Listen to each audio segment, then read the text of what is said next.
دیکھیے آپ خود کھلاڑی بھی رہے ہیں، کوچ بھی رہے ہیں اور آفیشیلی بھی ماشاءاللہ آپ نے انٹرنیشنل لیول پہ پاکستان کو ڈفرینٹ جگہوں پہ ریپرزینٹ کر چکے ہیں۔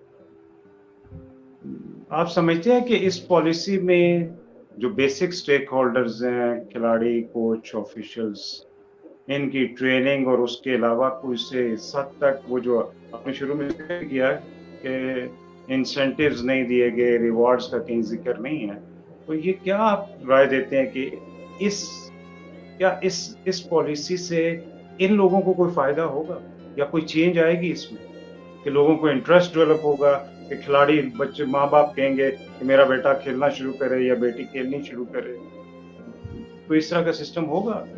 اس پالیسی کو ریفلیکشن نظر آتی ہے آپ کو؟ جس طرح میں نے شاید میں پہلے ذکر کیا، بلکہ میں کر چکا ہوں کہ جی اس میں فیوچر سیکیورٹی کے حوالے سے کوئی ذکر نہیں۔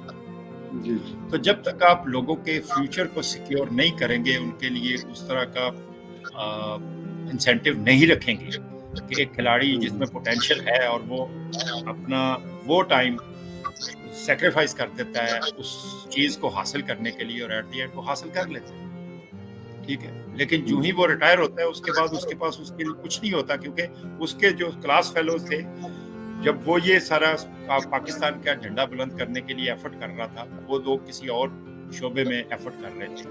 اب وہ لوگ تو سٹیبل ہیں، اپنے معاملات جو لائف کے چیلنجز ہیں ان کو ہینڈل کر رہے ہیں خوش سلوکی سے، اور کھلاڑی بیچارہ جو ہے وہ جب ریٹائرمنٹ ہو گیا تو اب اس کے پاس کرنے کے لیے کچھ بھی نہیں ہے۔ اور آئے دن ہم خبروں میں سنتے نہیں ہیں کہ جی ہاں مطلب کوئی رکشا چلا رہا ہے، کوئی میڈل بیچنے کی بات کر رہا ہے، کوئی ریڑھی لگا کے کھڑا ہے، تو وہ اپنے وقت کے ہیرو تھے، انہوں نے اپنی زندگی دی ہے، تو اب ہم نے ان کو ریٹرن کیا ان کو ریوارڈ دیا ہے؟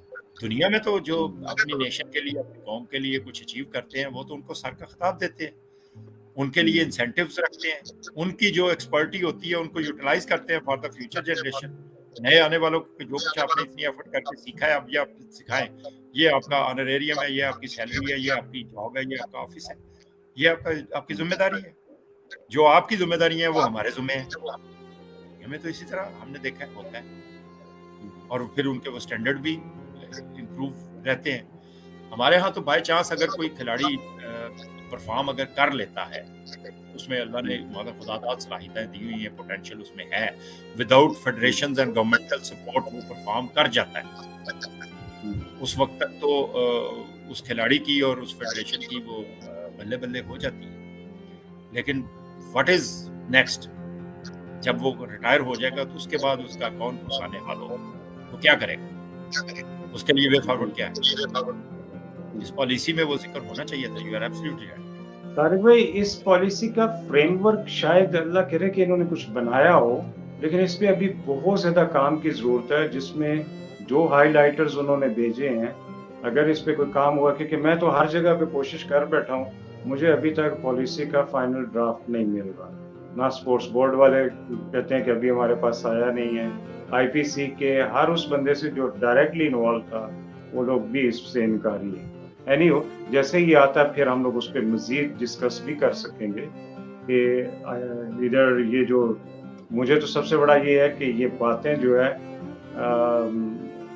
صرف کر دینے سے تو کوئی پالیسی جو ہے نا امپلیمنٹ نہیں ہوتی۔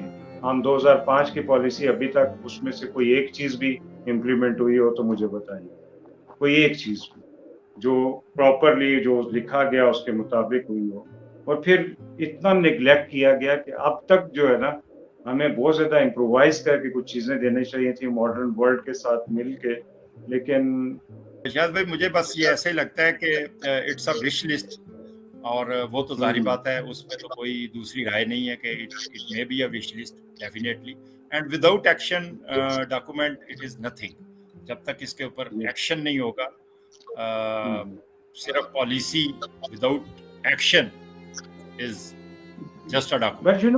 تو اس میں بھی کہیں ٹریننگز وغیرہ کا ذکر ہونا چاہیے تھا، لوگوں کو اس میں شامل کر کے ان کی کیپیسٹی بلڈنگ کرنی چاہیے تھی، اور وہ کوئی ایسا اس میں سسٹم نہیں نظر آ رہا۔ جی شاہد بھائی آپ ٹھیک کہہ رہے ہیں، دیکھیں فیڈریشن بھی تو مطلب تمام فیڈریشنز ایکولی ان کو ایک ہی صف میں کھڑا نہیں کیا جا سکتا۔ فیڈریشنز میں سے بھی کچھ فیڈریشنز ہیں جو بہت اچھا کام کر رہی ہیں، اور فیڈریشنز میں سے وہ فیڈریشنز بھی ہیں جن کو اسی پالیسی میں یہ گرین چٹ دے دی ہے کہ آپ اپنے گورنمنٹ کے اوپر ڈپینڈ نہ کریں اور اپنے ریسورسز خود سے جنریٹ کریں. اور پھر وہ کیا کریں گے؟ اپنے فنڈز کو جنریٹ کرنے کے لیے ہیومن ٹریفکنگ کو پروموٹ کریں گے. یہ بڑا وہی آپ کی بات کہ اگر گورنمنٹ سپورٹ نہیں ہے فیڈریشنز کے ساتھ تو پھر اور ان کو فری ہینڈ دے دیا گیا کہ آپ اپنے ریسورسز کو خود سے مینیج کریں, تو ان کا کیا کرائٹیریا ہوگا کہ یہ آپ ریسورسز, وہ کوئی بھی ریسورسز اڈاپٹ کر سکتے ہیں, کوئی بھی طریقہ اڈاپٹ کر سکتے ہیں, چاہے وہ لیگل ہو یا ان لیگل ہو. اسٹینڈرڈز واقعی ڈفرینٹ فیڈریشنز کے جو ہے نا وہ ڈیولپ کرنے کی ضرورت ہے. کچھ فیڈریشنز ایسی ہیں جو میں نے دیکھا ہے, جیسے اب اگر آپ بات کریں آرچری کی تو وہ چند کلبز ہیں صرف پاکستان میں, یا 10 پن بالنگ ہے, تو ان کو جب تک اس لیول کی ڈیولپمنٹس نہ ہو, یا تو ان کو فیڈریشنز کو کیٹیگرائز کریں اور ان کی اچیومنٹ بیسس پہ انہیں انسینٹیوز دیے جائیں, like a category, be category federations اور سی کیٹیگری. اور میرے خیال سے ہر طرح کی فیڈریشنز کو انہیں رجسٹرڈ ضرور کرنا چاہیے. ریکاگنیشن جو ہے نا انٹرنیشنلی آپ کو بڑا سپورٹ کرتی ہے. لائک جس طرح آپ ٹریڈیشنل سپورٹس ہیں, ٹریڈیشنل سپورٹس میں نے دیکھا ہے کہ اسی طرح کئی اور سپورٹس ہیں جو پاکستان میں سٹارٹ ہوتی ہیں, کیونکہ انٹرنیشنلی ہو رہا ہوتا ہے لوگ اپنے طور پہ رابطہ کر کے کر لیتے ہیں. تو وہ جب تک وہ فیڈریشنز کو ریکاگنائز بے شک کر لیا جائے, لیکن ان کو فنڈنگ اور اس کے لیے کوالیفیکیشنز دے دی جائیں کہ جب تک آپ اس لیول پہ یہ چیزیں نہیں کر لیتے ہیں تب تک آپ کو فنڈنگ گورنمنٹ نہیں دے گی. ہاں, فیسیلیٹیشن ضرور دینی چاہیے, لائک انہیں اگر گراؤنڈ چاہیے اپنا کام کرنے کے لیے تو وہ گورنمنٹ کا فرض ہے کہ وہ انہیں دے. تو اس طرح کا کوئی سسٹم ہونا چاہیے تھا, لیکن وہ انفارچونیٹلی اس میں وہ بالکل بھی ان چیزوں کو اگنور کیا گیا. اور بعض جس طرح اسکواش کا اگر آپ ذکر کرتے ہیں, میں اسکواش ٹیم کے ساتھ خود انوالو رہا ہوں, آئی نو اس میں پیسہ بہت زیادہ ضائع کیا جاتا ہے, بہت زیادہ پیسہ ضائع کیا جاتا ہے. میں تو اس سے ملینز آف ڈالرز کہتا ہوں اس کا ضائع کیا جاتا ہے. ٹھیک ہے, کیونکہ وہ جب تک آپ اپنی نرسریز, اپنے کھلاڑیوں اور ان کو امپاور نہیں کریں گے.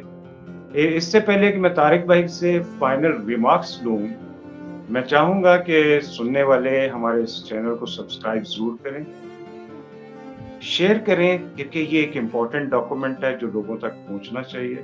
طارق بھائی جیسے ایکسپرٹس کے ایکسپرٹیز ہیں اس میں. پھر سب سے بڑھ کے یہ ہے کہ پاکستان کے فیوچر کے متعلق کچھ رائے دہی ہے, تو اس کو شیئر ضرور کریں. اور میں تو ہمیشہ کہتا ہوں کہ اچھی چیز کو ہی لائک کریں اگر آپ کو پسند آتی ہے. اور سب سے بڑھ کے یہ ہے کہ آپ کے کمنٹس جو ہے خاص طور پہ مجھے ہیلپ کرتے ہیں, اور میرے دوستوں کو اس کو امپروو کرنے میں مزید آپ کی حوصلہ افزائی ہوتی ہے. تو آپ ضرور پلیز تنقید بھی کیجیے اور مجھے پازیٹیو رائے بھی. جی تھینک یو ویری مچ شاہد بھائی. میں یہ سمجھتا ہوں کہ جی ہمیں ابھی بھی میں اس بحث میں نہیں جانا چاہیے کہ جی یہ پالیسی ڈاکومنٹ اچھا ہے, اس میں کیا کمیاں ہیں, کیا کوتاہیاں ہیں. ہمیں اس پہ جانا چاہیے جو بھی ہے, اب ہم نے اس کو کرنا ہے. یس, ٹھیک ہے, امپلیمنٹیشن کی بات. ٹھیک ہے, گریٹ. یہ بجائے اس کے کہ یہ ٹھیک نہیں ہے, اس میں یہ چیز رہ گئی ہے, اس میں چیز رہ گئی ہے, بھائی جو رہ گئی ہے وہ بعد میں ہو جائے گی, جو ڈال دی گئی ہے اس کو پلیز کر دیں. بہترین. تو میں طارق بھائی بہت اعلیٰ, آپ نے تو واقعی جو ہے نا اس جن کو کوزے میں بند کیا. ٹھیک ہے, بغیر ایکشن کے کوئی فائدہ نہیں ہے اس ڈاکومنٹ کا. تو انشاءاللہ ہم لوگ آپ سے بھی رابطے میں رہیں گے. طارق بھائی, ہم لوگ آپ کو تکلیف دیتے رہیں گے. بہت شکریہ آپ کے بہت ہی امپورٹنٹ وقت کا. آج عید کا دن بھی ہے اور مجھے بڑا اچھا لگا کہ آپ نے یہ وقت نکالا. اور میرے ناظرین یقیناً یہ جاننا چاہیں گے کہ اس پالیسی میں کیا بہترین چیزیں اور کیا غلط. آپ اپنے ریمارکس دیجیے گا, میں انتظار کروں گا آپ کا. بہت شکریہ. اللہ حافظ. اللہ حافظ. Thank you. Thank you.